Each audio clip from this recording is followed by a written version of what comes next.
Yeah, let's unpack this. Welcome back to the deep dive. We're here to sift through the noise, find those crucial insights.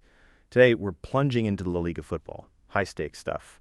Specifically, we're dissecting a recent match from the Spain La Liga 2025-2026 season. Valencia against Getafe played August 30th, 2025. Final score 3-0 to Valencia. Pretty decisive. But for you listening in, our mission, well, isn't just that final score. We're going minute by minute, looking at the tactics, the moments of brilliance, the near misses, everything that tells the real story. How does a result like 3-0 actually happen? We want to get into the how and the why beyond just the what. Exactly. And what's really illuminating here is just that, how a scoreline, especially, something like 3-0, it can hide so much, so many smaller stories. We're looking for those pivots, the moments the game swung, the tactical gambles. Did they pay off? Did they falter? And those fine margins, right? That's professional football. By looking at the play-by-play, we can sort of connect the dots, link individual actions to the bigger tactical picture, see not just what happened, but really why it mattered. And hopefully that helps you think about the game, a bit more critically. Absolutely. So let's jump right in. From the first whistle, Getafe kicked off. Referee Francisco Maiso overseeing things. You could feel that early tension, couldn't you? Both sides just feeling each other out. Yeah. But Valencia, they signaled their intent pretty quickly. Just the 7th minute, Diego Lopez carved out a really dangerous chance. Unleashed this bending shot. Forced a truly, truly superb save from David Soria's Getafe's keeper. That felt like, well, a real statement early on. Oh, it certainly did. That Lopez shot, it wasn't just, on target. It was heading for the top corner with power. And Soria's save, almost unconventional, that one-handed dive. He was stretched. It really suggests the velocity, the placement. It properly tested him, hinted right away that Valencia were coming out aggressively, forward-thinking. That kind of moment can set the tone, absolutely. Tells Getafe, we're not sitting back. Meanwhile, Getafe, yeah, they tried to get possession, but those early bits, Da Vinci's foul in the 5th, Liso offside 10 minutes later, suggest maybe a little bit overeager. Struggling to find rhythm against Valencia's press, and Maiso, the ref, his early whistle was key too, setting the boundaries early. Right. So that early sparring, it kind of settled into a bit of a tactical fight, but still tense. Both sides trading jabs, looking for that opening. Getafe did respond. 18th minute, Mauro Arambari. Fired one just wide. Felt like a game of inches then. Then 23rd minute, something different. That first cooling break, high temperatures. That pause right in the middle of this back and forth. Did that help anyone? Hurt anyone's momentum? What do you think? Well, it's a fascinating pause, isn't it, strategically? For a team maybe building momentum like Valencia seemed to be, yeah, it can feel disruptive, definitely. But for Getafe, maybe absorbing pressure, struggling a bit offensively, it's a vital chance. Bordalás, Getafe's coach, he's a master tactician. I bet he used that break.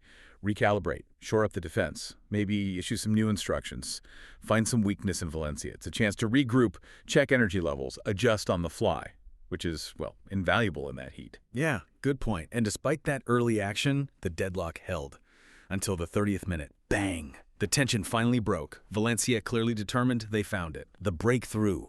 Mukhtar Diakabi. Incredible header. Aerial dominance, really. Headed it right into the top right corner. From a corner kick, Luis Rioja with the delivery. What was it about that moment, after all the pressure, that finally broke through? Well, if you connect it to the bigger picture, Diakabi's goal, it wasn't just luck or, just one moment. It really speaks to set-piece work. Execution. Getafe, they usually have pretty solid zonal marking on corners, but here Valencia exploited something subtle, a tactical gap. Rioja's delivery, it had just enough whip, just enough height to get over that first defensive zone. Perfect for Diakabi. And his jump, it wasn't just timing, it was powerful, like a basketball leap almost. Let him strike the ball downwards forcefully. Made it almost impossible for Soria to react.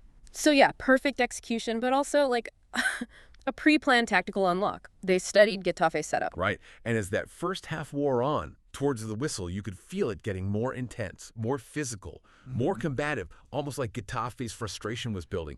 Javi Guerra for Valencia got a yellow card, 41st minute, tough tackle. Clear sign of those rising stakes. Valencia kept pushing, though. Dimitri Fulquier had put in a dangerous cross earlier, around 20 minutes. Jesus Vasquez had a shot blocked just before the break, 44th minute. Getafe, looking for that equalizer, they tried too. Luz Milla sent in a cross, 42nd minute. Mauro Anabari, another shot, wide again, 40th minute. But neither side could convert late on. And all that intensity, the stoppages, led to a big chunk of added time. 5 minutes. And what's fascinating there is that shift, exactly. As a half goes on, especially when a team's chasing, the physical challenges ramp up. Often means more fouls, more yellows. Guerra's card wasn't just, a bad tackle. It signaled that rising tension in midfield, maybe feeling Getafe pushing harder, and Getafe's inability to convert, especially after conceding from a set piece. That says a lot about the mental game, doesn't it? Creating chances is one thing, finishing is another. Missing those moments, even half chances, it can really hit morale going into halftime, gives the team ahead a psychological boost. Yeah, it definitely felt like Valencia had that edge going into the break.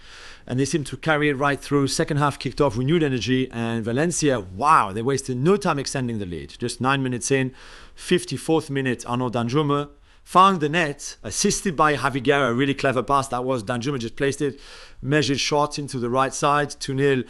Before that, yes, some early fouls too. That could be handball in the box, 47th. Diego Lopez, rough foul, 52nd. But that goal must have felt crushing for Getafe, especially with 45,449 fans roaring, amplifying everything. Oh, absolutely. If you connect that to the bigger picture, an early second half goal like Danjuma's, that's often the moment, the one that just changes the whole feel of the match. For Getafe, 2 down, that early in the second half, it changes everything tactically. They can't sit back anymore. They have to be more adventurous, push players forward. And when you do that, you inevitably leave space behind, vulnerable to the counter, which Valencia love, and Guerra's assist equally important. That clever pass, it shows that creative spark, breaking down a defense that's maybe still reeling a bit. Just a moment of vision unlocking everything, shifting that psychological balance completely. Getafe, though, 2 down, they didn't just fold. Their coach, Bordalas, made some bold moves, tried to inject something, double substitution. Borja Mayoral in 59 minutes, Cobo da Costa on 58. Fresh energy, attacking intent. Valencia responded pretty quickly, too. Pepelu on 62, Danyaraba 63. What's interesting there is Bordalas goes for it, right? Target man, in Mayoral, pacey winger in Coba, classic, throw the kitchen sink stuff. But then Valencia immediately bring on Pepelu. A holding midfielder felt like more than just fresh legs, like a tactical chess match in real time. It absolutely was. Bordalas' subs, clear signal. Go more direct, get pace out wide, have a target for crosses, typical chasing the game stuff. But Valencia's response, Pepelu, that was smart, very smart. Defensive midfielder, great positional sense, wins the ball back, was proactive, shore up the middle, deny Getafe those central areas they like for second balls, reduce space around Mayoral. So yeah, not just swapping players. It was anticipating, neutralizing the opponent's tactical shift, real awareness of the game flow. And even with Valencia's counter move, Getafe's desperation, it led to some relentless attacks, some really hard-stopping moments. Could have changed everything. Cristiano Suche shot just wide, 64th minute. Borja Mayoral, towering header, 78th minute. Saved miraculously by Aguirre Zabala for Valencia. Incredible stop. Then Adrian Liso gets the rebound, smashes it against the left post, 87th minute. Agony. Even Luis Milla, free kick at the wall. Another shot, inches wide, 90+1. We even had another cooling break in there, 75th minute. More disruption. And more cards, too. Aguirre Zabala got a yellow, 64th. Diakabi again, 84th. These near misses, how much do they shape the story of the game, even if they don't change the score? Well, what's crucial about those near misses, they just hammer home how fine the margins are. So fine. Getafe created genuinely dangerous moments, showed real attacking intent after the subs. Mayoral's header, perfectly placed, only denied by that astonishing reflex save from Aguirre Zabala. Individual brilliance right there. And Liso hitting the post, that's just pure agony for a team. Centimeters away. Centimeters from changing the score, changing the belief. It really raises that question, doesn't it? How much does momentum matter if you just can't convert? Getafe had multiple moments where the game could have turned. Yeah. Where they could have clawed back. But, great goalkeeping, maybe some solid defense, maybe just sheer bad luck. They couldn't capitalize. Those moments, even without goals, they tell the story. A team giving everything but just falling short. Exactly. And so we get to the end, the dramatic conclusion. A big 6 minutes of stoppage time announced at 90. You could feel Getafe pushing, those last desperate throws of the dice.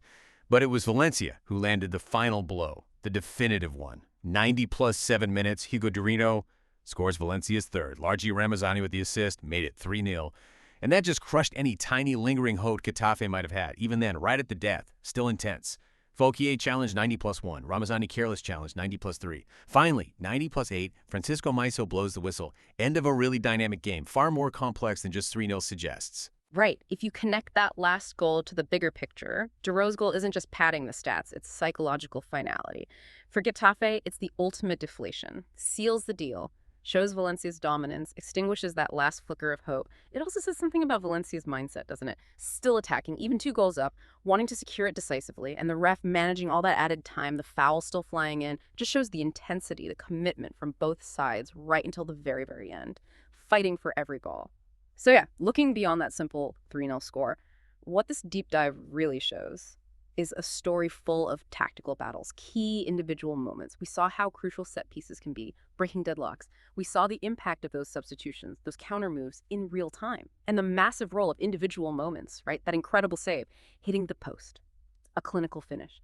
And you can't ignore the conditions either. Those cooling breaks, they became part of the story too, influencing tactics, energy levels, digging into the play-by-play like this, with this kind of detail. It just gives you a much richer, much more nuanced view of how a game really happens. So what does this all mean for you then, the fan watching closely?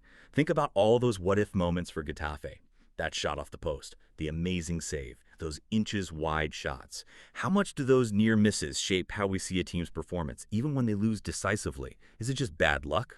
Or maybe something deeper? Finishing, composure. How does knowing these details, these little twists and turns, change how you watch the next game? Maybe helps you appreciate the hidden stories, the drama buried inside that final score. Something to think about next time you tune in. Thanks for joining us on this deep dive into the beautiful game.